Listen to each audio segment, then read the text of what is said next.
नमस्कार, आजाद संवाद मीडिया में आपका स्वागत है। हम लोगों की आवाज रमेश पटेल।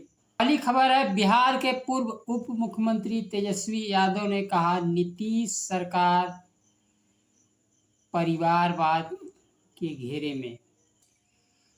उत्तर प्रदेश के पूर्व मुख्यमंत्री अखिलेश यादव ने कहा कि 2027 का विधानसभा चुनाव इंडिया गठबंधन मिलकर लड़ेगा। समय के साथ खबर पाने के लिए चैनल को सब्सक्राइब करें। नमस्कार, खबर विस्तार से। बिहार विधानसभा में विपक्ष के नेता तथा पूर्व उप मुख्यमंत्री तेजस्वी यादव ने नीतीश सरकार को परिवारवाद को लेकर घेरा। उन्होंने कहा नीतीश सरकार को पूरी तरह भारतीय जनता पार्टी और आरएसएस के लोग चला रहे हैं।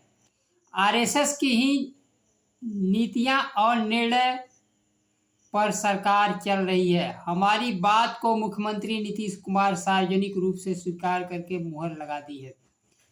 अब तो सीएमओ को भी आरएसएस कोटा के अधिकारों के तहत पदस्थापन हो चुका है।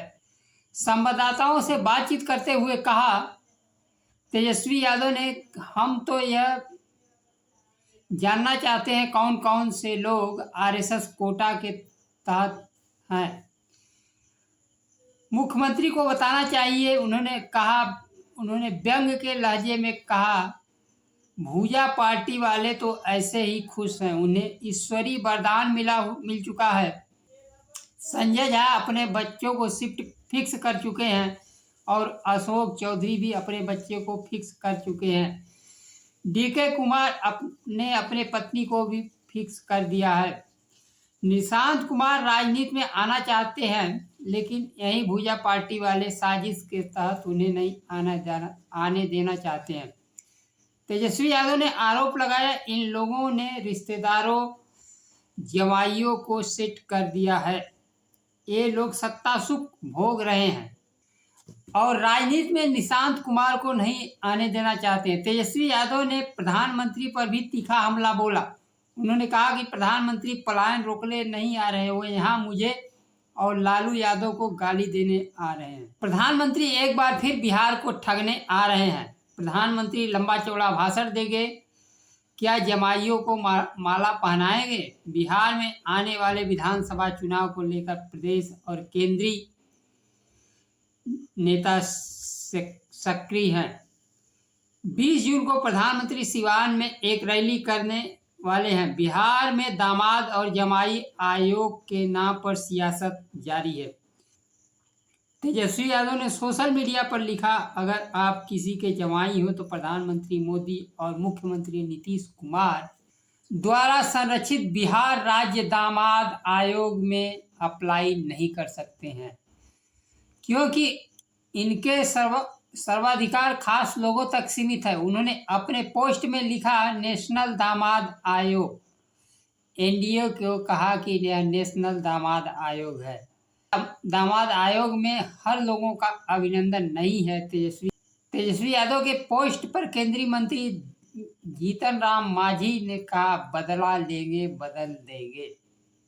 वहीं राष्ट्रीय जनता दल के राष्ट्रीय अध्यक्ष लालू प्रसाद यादव द्वारा कथित तौर पर बाबा साहेब भीमराव अंबेडकर के अपमान का मुद्दा गरमाने वाले दलितों के मंदिर जाने पर गंगा जल से धोते हैं।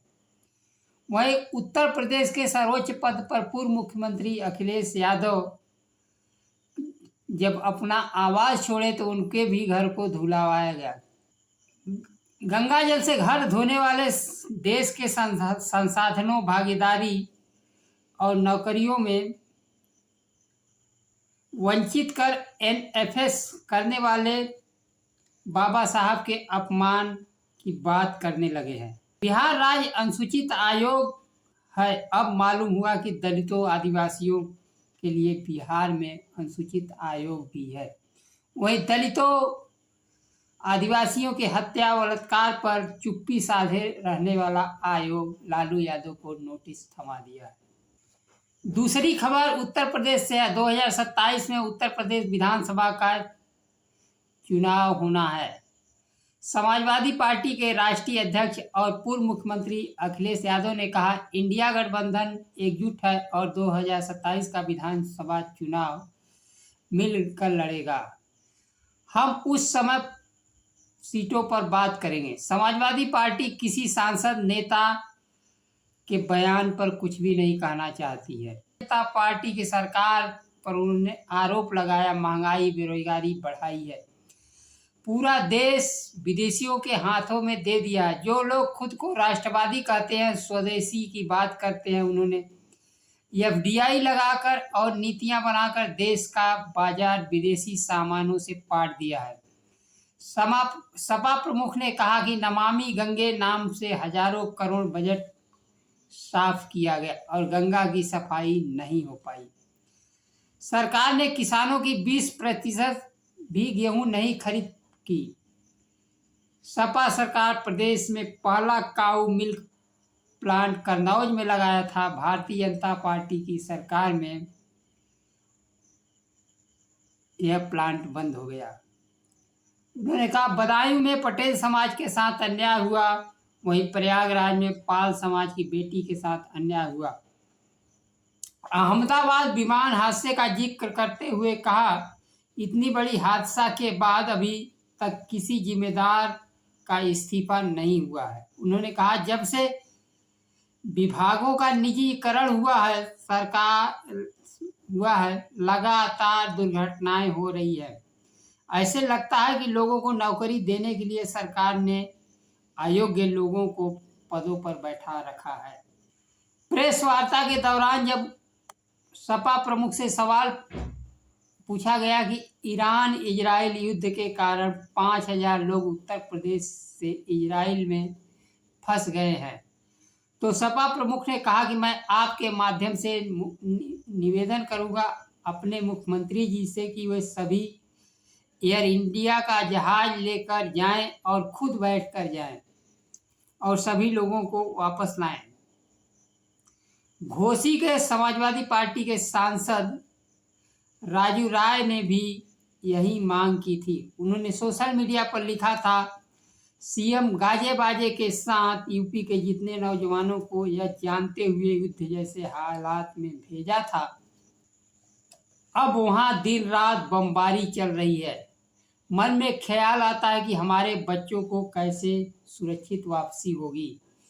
योगी जी, दिल पर हाथ रखकर जरूर सोचिए। भारतीय जनता पार्टी और एनडीए सरकार को सोचना होता तो देश में नौकरी रोजगार उपलब्ध कराती। इस सरकार ने देश का सारा विभागों को निजीकरण करके अपने जिम्मेदारी से पल्ला झाड़ लेनी चाहती है।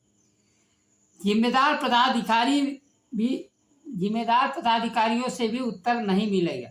अमेरिकी राष्ट्रपति ट्रंप द्वारा कहा जाना कि भारत पाकिस्तान का युद्ध विराम हमने करवाया, इस पर न तो प्रधानमंत्री, न तो गृह मंत्री, न रक्षा मंत्री, न विदेश मंत्री, किसी ने आज तक ट्रंप को जवाब नहीं दिया कि हमने संघर्ष विराम कराया है और अपने शर्तों के साथ।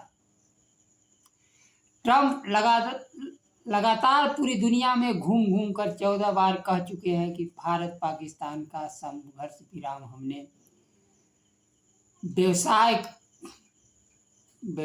डर दिखाकर करा, और भारतीय प्रधानमंत्री आज तक चुप्पी साधे हुए हैं।